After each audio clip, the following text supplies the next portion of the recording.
Hey, we're a little bit late. It's my fault. I'm sorry, folks. We had technical difficulties, like I usually do anyway. This today, I'm inviting Sarah, and she is here. Thank goodness, of the goodness of her heart, she helped an old man like me get through Skype, Sarah.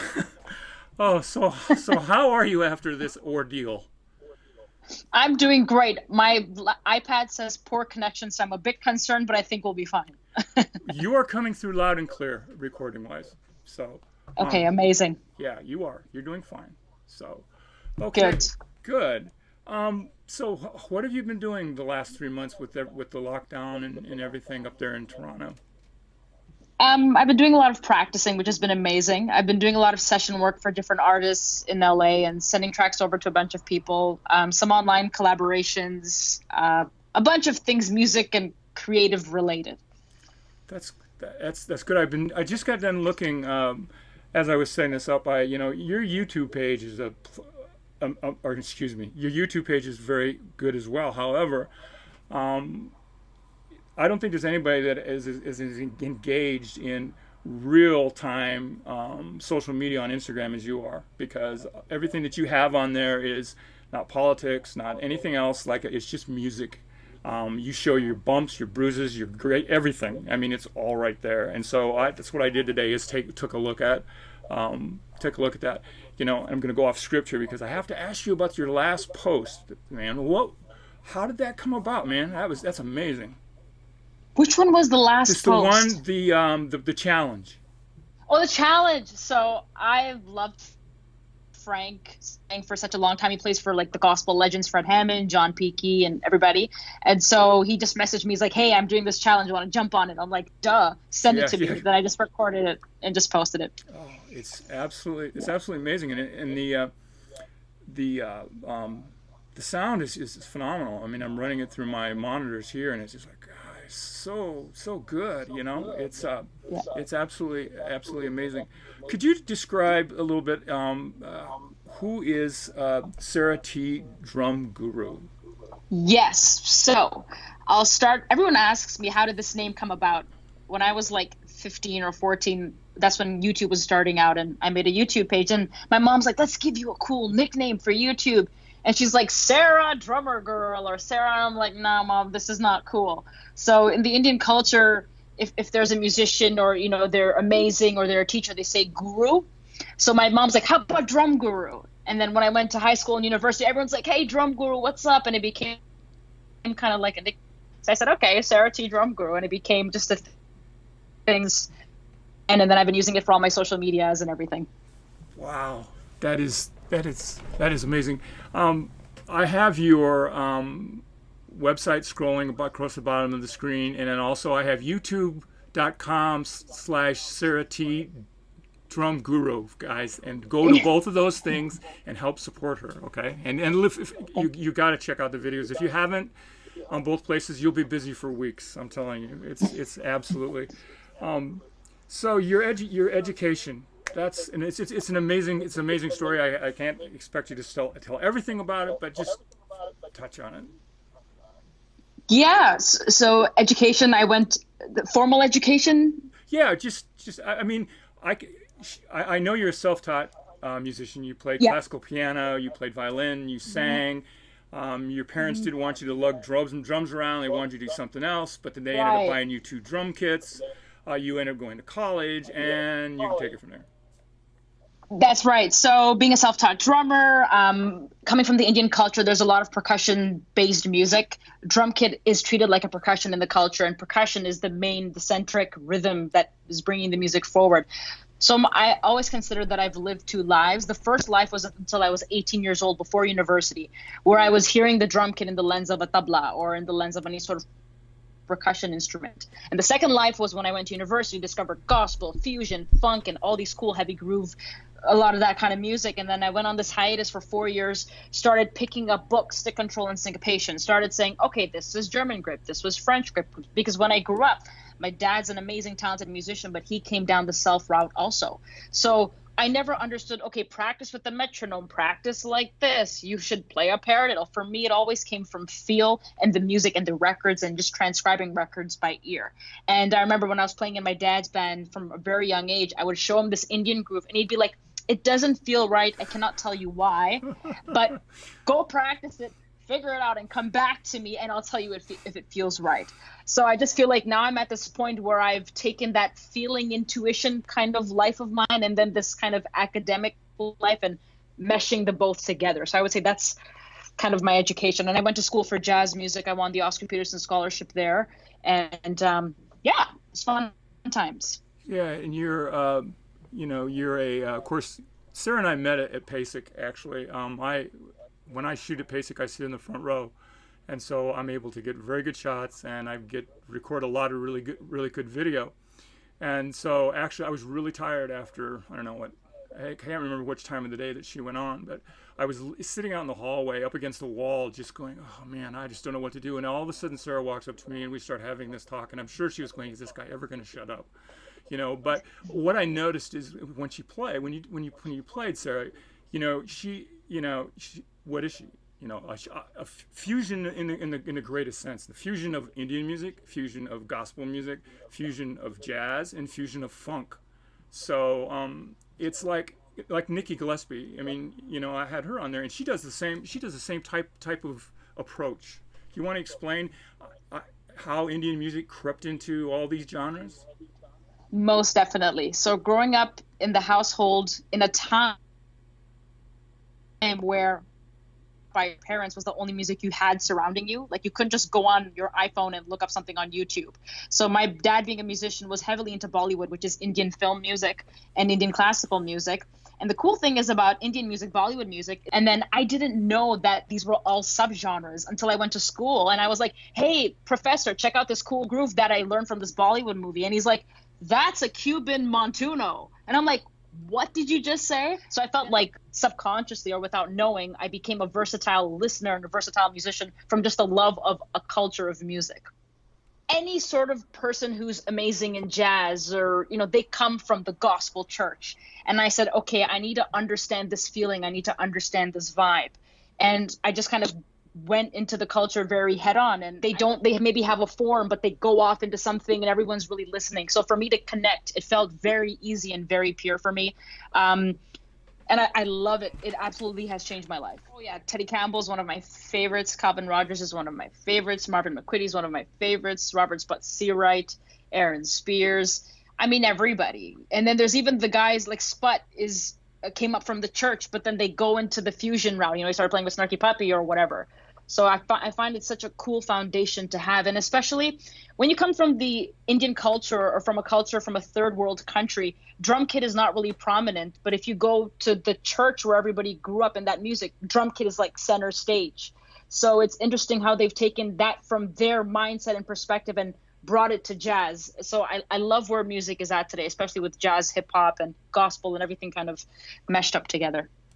Oh, absolutely. I know I've talked to a lot of cats who, as they grew up and as they're going, is the coveted position of anything was to get the drummer chair. I mean, regardless. I mean, they another thing that I want to touch on, and I don't like to stereotype people. What's it like to be a minority, person of color, and women.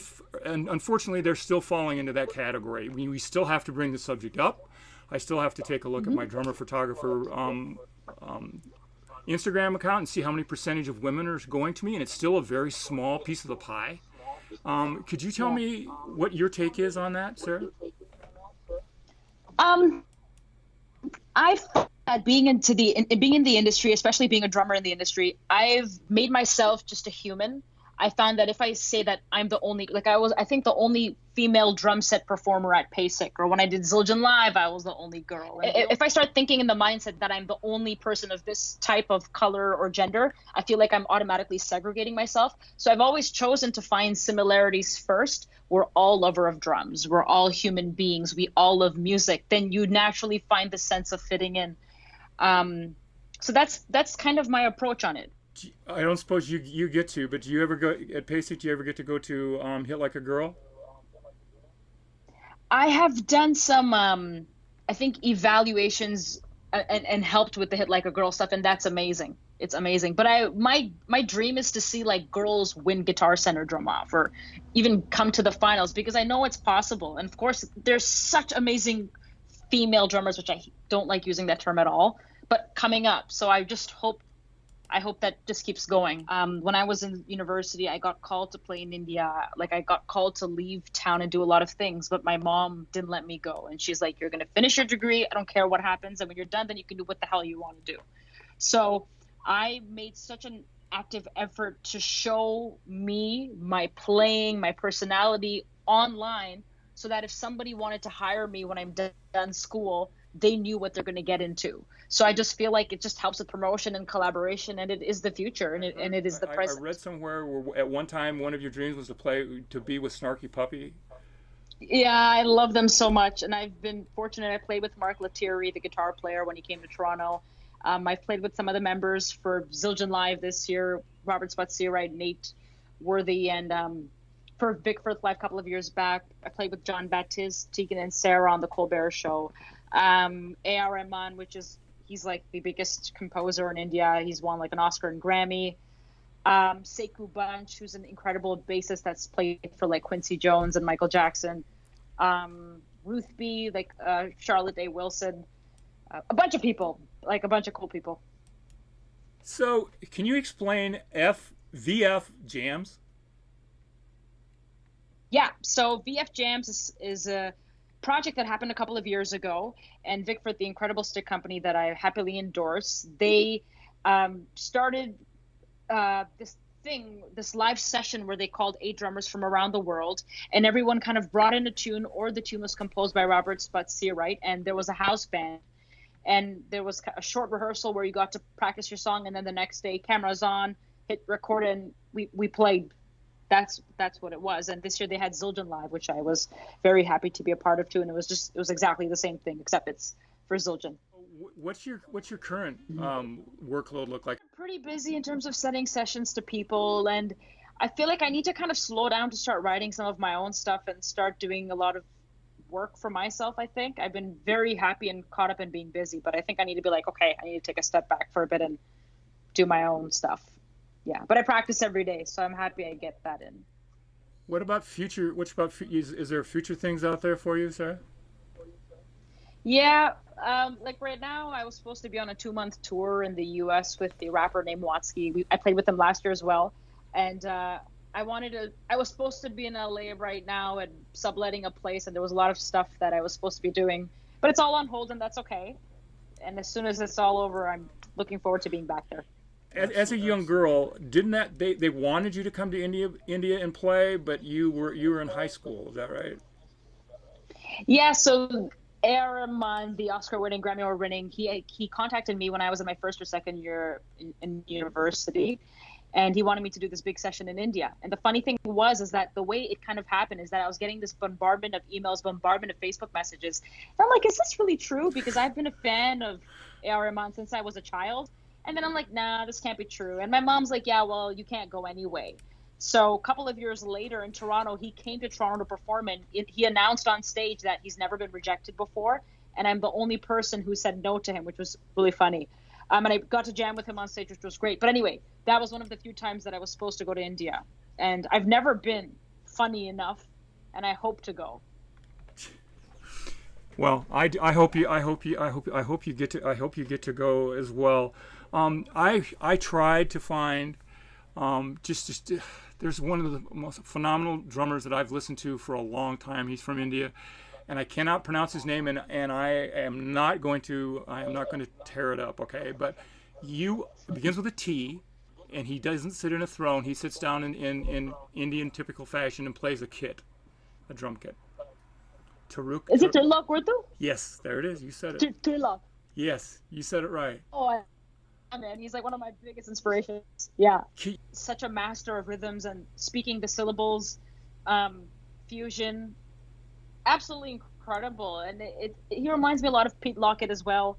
I think it's definitely it's such an incredible niche in itself of what they do. It's amazing. I don't want to, but there's a video where you are playing you have another set of drums connected in front of you, and you guys are playing back and forth. Yeah. It's my awesome friend Marito Marquez. He's from Toronto, but actually born and raised in Portugal, I believe. And the Yamaha EAD 10 came out at the time, and we're like, let's make a cool video. And he has an incredible studio in his house. We put the two kits together, shared one bass drum, and we scripted a lot of the parts. Like, okay, this is going to be the intro, this is going to be the outro, this is going to be after you play this or that. But there were definitely like a lot of improv parts in between. So it was really cool. This is kind of off a little bit because I have another question. We both share these, okay? And I know that in basic that you started at, yes, we can do this together. This is the way we say hello. We can't go like, we can't touch, but we can go like this, okay? You know, actually, we're the new kids in the hall. Anybody knows who the new kids in the hall are? But anyway, I noticed that when you came out, you had your glasses, and I have pictures of you with your glasses, and then all of a sudden I have this one picture which is really cool. Like, she's like this, and she's there. This is a really cool shot. But so, do you? Because I know you play with parts of your bodies. I mean, I know you do that as well. So, the glasses. What I mean, sometimes you do, sometimes you don't. I mean, yeah. So it's funny because I've been wearing glasses my whole life. And when I went to Drumeo, my sister bought me this new pair. And I never played it. I never wore this pair behind the kit. But I'm like, whatever, it should be fine. We do sound check at Drumeo. And I'm like, okay, my glasses are feeling funny that I'm not able to focus on what's happening. And we were finishing the last song where it was really building up in intensity. And I said, okay, this is my last chance to really like go do whatever I want to do. And these crazy glasses are bugging me. So I'm like, okay, enough is enough, and just throw it. So I said, okay, that was easy. I'm feeling like I'm in the zone. So when I was at PASIC again, I was contemplating, should I wear my contacts? Should I not wear my contacts? Should I wear my contacts? And I'm like, man, my glasses should be fine. And again, they started feeling very loose. I'm like, okay, whatever, just toss them. So I feel like it's become like this thing where I've kind of been known for throwing my glasses. But it really helps me because when I take off my glasses and I cannot see anybody around me, I feel like I'm isolated in my practice room, or then I just really focus on the music and what's happening rather than kind of looking at people or just seeing the color of the wall or the detail on that person's head or something like that. So, amazing. So, yeah. What's your what do your kits look like, Sarah? I mean, I know the ones that you see. You have different ones.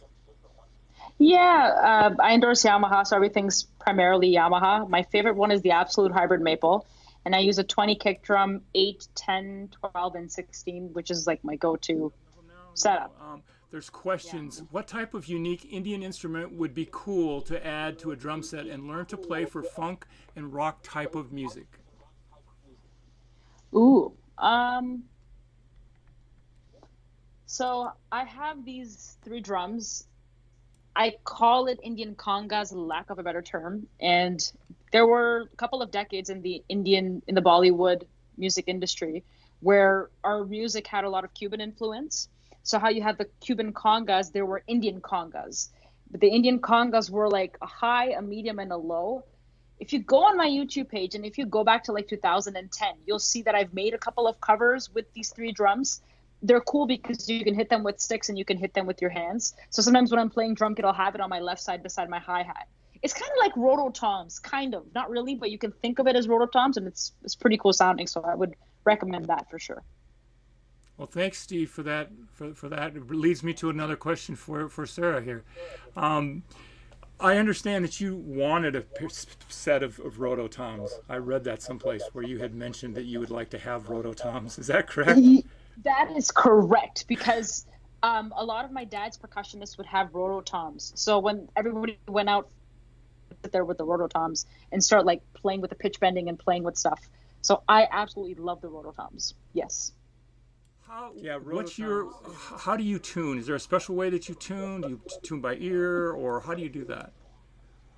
I definitely tune by ear. I don't have the whole science figured out, like start here or start there, but basically for my toms, I tune the bottoms higher than the top. So you get more of a tone and you get an attack at the same time. Yeah, that's That's very similar. Very similar. I mean, that's good. You have a really good sound too, by the way. I mean, I love Thank that you. big fat snare that you have on one of the ones. If you were going to give drummers, old, young, starting, retired, whatever, advice, what advice would you give them? I would say find what brought you to playing drums and playing music. Listen to the records that you fell in love with, and then figure out if you want to learn how to play what's on the record, and then start saying, okay, how can I learn how to play that? Build your own systems, maybe read a couple of drum books. So really what I'm saying is start from the music in itself and start from a feeling perspective of what you love. And then every time you play the drum kit, there will be this natural love for it instead of really overthinking of, I need to get this paradiddle or flam right sounding, because it's really not about that, because the music came first and the literature came from the music. That's very well put. That's very well put. That's very well put. Well, Sarah, I want to thank you for taking time out of your schedule. We had this set up for quite a while. I got this, technology. It is what it is. That's right. You can just do it is, and thank goodness I can edit I can edit. So I want to again I want to thank you for being here, and we will get together again. Okay. So with that, we're going to call it a day, guys. Thank you very much. Yay. Peace out. Thank you so much for having me. Yeah.